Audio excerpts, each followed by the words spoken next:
मैं दो चीज़ें क्लियर करूंगा और फिर मैं एक छोटे से सवाल पे छोड़ना चाहता हूँ। नंबर वन जी, मेरा नाम है इमरान अहमद खान न्याजी। अच्छा कि पूरा नाम ले लिया करें।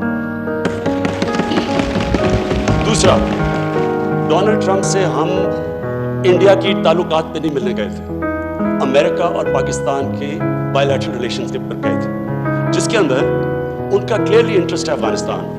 और मैं आपको ये वाज़ेह कर दूं कि ये पहली दफ़ा है कि पाकिस्तान, जो मेरा नजरिया था उस नजरिए पे हम अफगानिस्तान पे बात कर रहे हैं। हम कह रहे थे कि मिलिट्री सोल्यूशन नहीं है, आज अमेरिका मान गया है कि कोई मिलिट्री सोल्यूशन नहीं है। और हम जो रिलेशनशिप जो कायम करना चाहते हैं, हम वो एक वन साइडेड, जो अंग्रेजी का लफ्ज़ है हायर्ड गन नहीं है, पैसे दे के हम उनका काम करें। हम अपने नजरिए के मुताबिक अफगानिस्तान में हमारे भाई 40 साल से सफर कर रहे हैं। हमारा इंटरेस्ट है कि वहां अमन हो और हमारी पूरी कोशिश है। और ये हम वो लोग हैं, हमारी वो जमात है जिसने कंसिस्टेंटली कहा था कि मिलिट्री सोल्यूशन नहीं है। तो मुझे खुशी ये हुई कि आज अमेरिका, यूनाइटेड स्टेट्स हमारे पॉइंट ऑफ व्यू पे कन्वर्ज किया। अब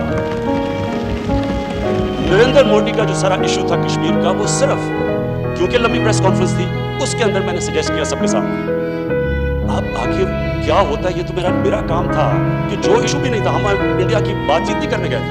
मैं कोई वो मॉनिटर के सामने कोई हिंदुस्तान को कंप्लेन नहीं करने गया था। मैंने एक सिंपल फैक्ट किया था कि पाकिस्तान और हिंदुस्तान पूरा बर्र-ए-सगीर एक इशू की वजह से स्टैंड स्टिल पे है। हमारा जो असल काम होना चाहिए लोगों को गुर्बत से निकालने का, हमारा सारे, अगर हम ट्रेड करें, हम ताल्लुका ठीक हो, अगर कश्मीर का मसला हल हो जाए, सारा बर्र-ए-सगीर उठ जाता है। तो मैं तो उस कॉन्टेक्स्ट में बात की थी। मैं ये पूछना चाह रहा हूँ कि कौन सी चीज़ है जो मैंने नहीं की, जो ये कह रहे हैं क्या मैं हमला कर दूँ हिंदुस्तान पे।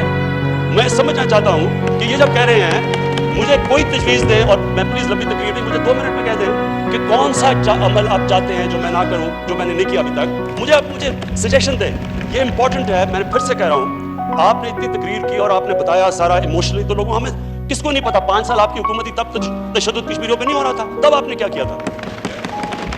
कितनी दफ़ा आपने, कौन सी आपकी डिप्लोमेटिक मिशन थी जब कश्मीरियों बेचारे तकलीफ में थे?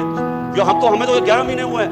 मैं सिर्फ ये पूछना चाहता हूँ स्पीकर साहब, सिंपल चीज़ पूछना चाहता हूँ, कौन सी आप तजवीज़ देंगे कि क्या जो इनकी बातों से नजर आ रहा है, जिन्होंने ललकारा है, क्या हमला कर दूं हिंदुस्तान पे? क्या करूं? आप बताइए क्या करें, तो प्लीज आंसर करें।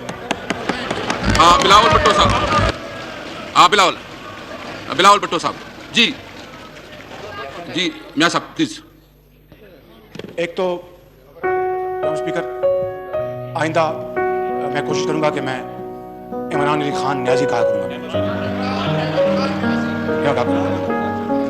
दूसरा, किसी ने नहीं कहा आपको कि आप हमला कर दें। अगर आपने करना तो आपकी अपनी मर्जी है।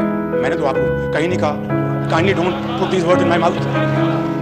मैंने ये कहा कि आप एक फर्म स्टैंड लें, कौम को इंस्पायर करें और कश्मीरियों को मैसेज दें, कश्मीर को उम्मीद का मैसेज दें, कश्मीरियों को उम्मीद दिलवाएं, उनको तस्कीन दिलवाएं, उनके सरों पर दस्ते शफ़क़त रखें और कहें कि फिक्र ना करो, हम तुम्हारे साथ हैं और तुम्हारा कोई बाल बेकार नहीं कर सकता। जनाब स्पीकर, ये कहा था मैंने। अब अगर खान साहब को मेरी बात समझ में नहीं आई तो मेरा कसूर नहीं है। बिलावल भुट्टो साहब।